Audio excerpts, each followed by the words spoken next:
Next topic, एक topic नया है जिसको हम लोग कहते हैं इलेक्ट्रोड पोटेंशियल। इलेक्ट्रोड पोटेंशियल, अब ये इलेक्ट्रोड पोटेंशियल क्या चीज़ है? इलेक्ट्रोड पोटेंशियल टेक्निकली मतलब होता है वो tendency of any substance to gain और लूज इलेक्ट्रॉन, मतलब एक टेंडेंसी है आइदर टू गेन इलेक्ट्रॉन और टू लूज इलेक्ट्रॉन। ठीक है, तो natural tendency of a substance, natural tendency of a substance to gain or lose electron।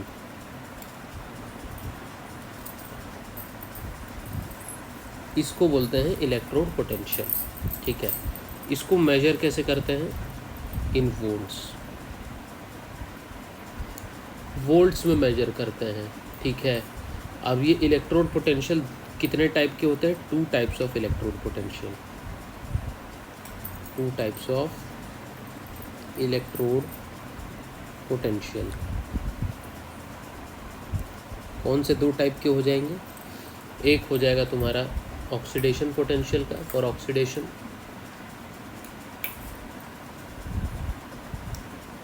Oxidation के लिए क्या नाम रखते हैं? ऑक्सीडेशन पोटेंशियल रखते हैं, EOP करके लिखते हैं, ऑक्सीडेशन पोटेंशियल। ठीक है, जैसे कि फॉर एग्जांपल मान लो कि तुम्हारा अगर हम जिंक को कंसिडर करें तो जिंक क्या करता है? 2 इलेक्ट्रॉन्स लूज करके Zn2+ में कन्वर्ट हो जाता है। तो इसका ऑक्सीडेशन पोटेंशियल कैसे लिखेंगे? ऐसे लिखते हैं, Zn से Zn2+ बन गया ये, तो इसका मतलब ऑटोमेटिकली ऑक्सीडाइज हो गया। तो ये जो चीज़ हम दिखा रहे हैं, this means it is oxidation potential. So this is nothing but, इसको हम बोलते हैं ऑक्सीडेशन पोटेंशियल ऑफ जिंक।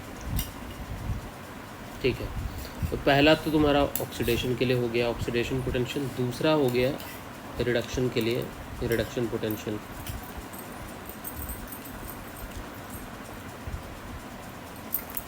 इसको बोलते हैं ERP, रिडक्शन पोटेंशियल।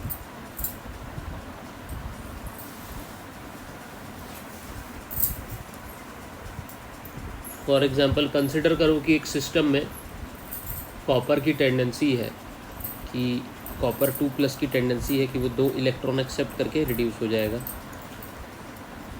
ठीक है, तो इस केस में हम कॉपर की रिडक्शन पोटेंशियल कैसे दिखाते हैं? रिड्यूस्ड वाले को, कॉपर 2+ बन गया, कॉपर के बराबर कॉपर में कन्वर्ट हो गया, मतलब ये रिड्यूस हो गया, तो ये पोटेंशियल जो आ जाएगा ये रिडक्शन पोटेंशियल कहलाएगा। तो इसको कहेंगे reduction potential of copper.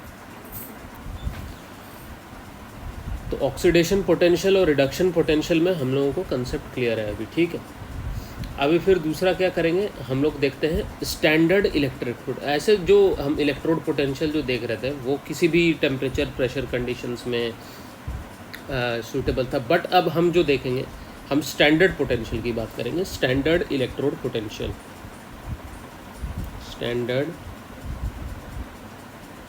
Electrode potential. ठीक है भाई, स्टैंडर्ड इलेक्ट्रोड पोटेंशियल की हम लोग बात कर रहे हैं थोड़ा।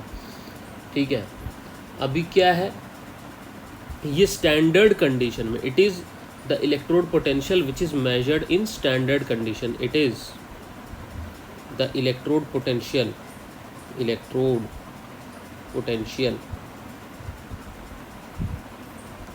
which is measured in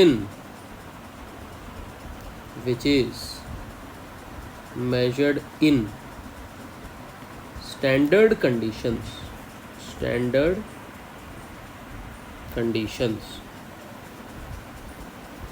ये स्टैंडर्ड कंडीशंस में मेजर होते हैं। ठीक है, it is measured in standard conditions. Standard conditions का मतलब क्या है? That is what are standard condition? Pressure रहेगा तुम्हारा 1 atm, एक एटमॉस्फेरिक प्रेशर। कॉन्सेंट्रेशन रहेगा तुम्हारा 1 मोलर, 1 m कॉन्सेंट्रेशन, मोलैरिटी पता ही है। ठीक है, टेम्परेचर कोई भी टेम्परेचर हो सकता है, any, but generally taken 298 kelvin. generally taken as 298 Kelvin. Okay, तो ये आपका स्टैंडर्ड इलेक्ट्रोड पोटेंशियल है, which necessarily means the electrode potential that is taken at the standard condition. Standard condition क्या होगा? एक एटमॉस्फेरिक प्रेशर, एक मोलर कॉन्सेंट्रेशन, 298 केल्विन टेम्परेचर. ठीक, तो उसे स्टैंडर्ड इलेक्ट्रोड पोटेंशियल बोलेंगे. ठीक है, तो अब स्टैंडर्ड इलेक्ट्रोड पोटेंशियल भी दो टाइप के होते हैं. They are of two types. They are also of two types.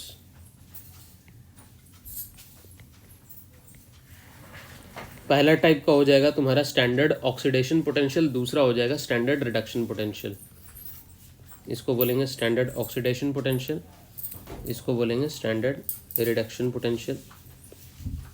For example, अब जिंक ऑक्सीडाइज हो रहा था तो हम इसको कैसे लिखते थे?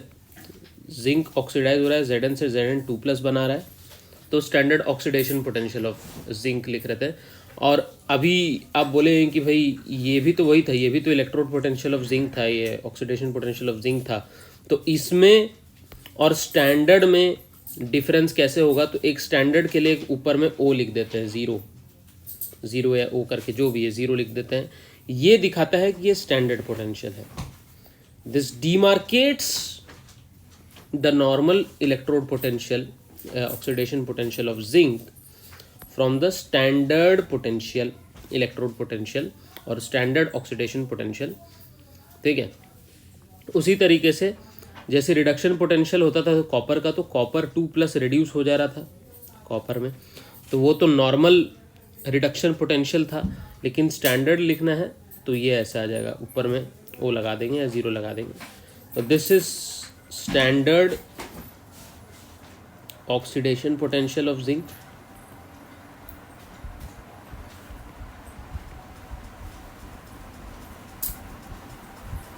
Or this is standard reduction potential of copper. A reduction potential of copper. ठीक है, ऐसा हो गया, अभी बन गया. ठीक है, अभी किसी भी पेयर के लिए for any substance what is the relation between standard oxidation potential and standard reduction potential? Relation is absolutely simple. Standard oxidation potential जो हो जाएगा, this will be negative of standard reduction potential और vice versa. Standard reduction potential is negative of standard oxidation potential. Example consider कर लेते हैं. Let us consider an example.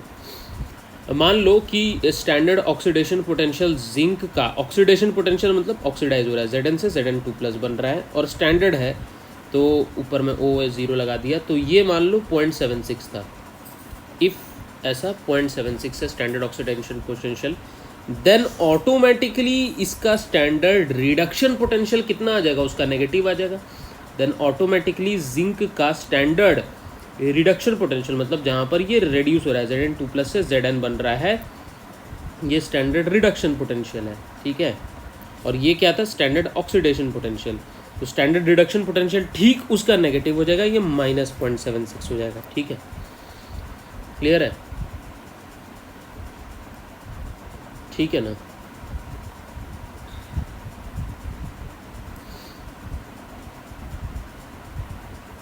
उसके बाद एक चीज़ और लिखाया गया था कि टेम्परेचर स्टैंडर्ड पोटेंशियल के केस में कुछ भी हो सकता है. जनरली 298 लेते हैं, लेकिन कोई भी ले सकते हैं. तो स्टैंडर्ड रिडक्शन या स्टैंडर्ड ऑक्सीडेशन पोटेंशियल जो भी होता है, वो उस पर्टिकुलर टेम्परेचर के लिए फिक्स्ड रहता है. हम क्या लिखते हैं कि एट अ सर्टेन टेम्परेचर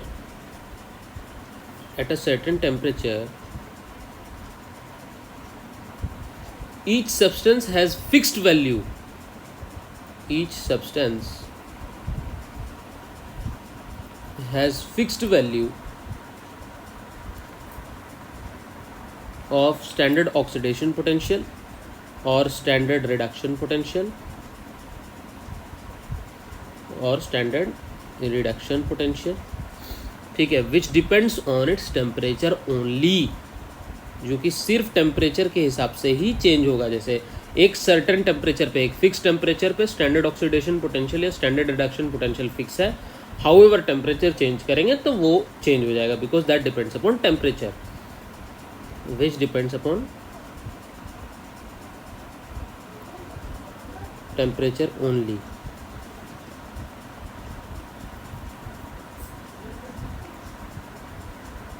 ठीक है, ये क्लियर हो गया? ठीक है, राइट, ये सब क्लियर हो गया पूरी तरीके से। इसके बाद जो नेक्स्ट टॉपिक है तो वो हम लोग डिस्कस करेंगे ईएमएफ, मतलब इलेक्ट्रोमोटिव फोर्स पे। ठीक है, तो this was all about electrode potential.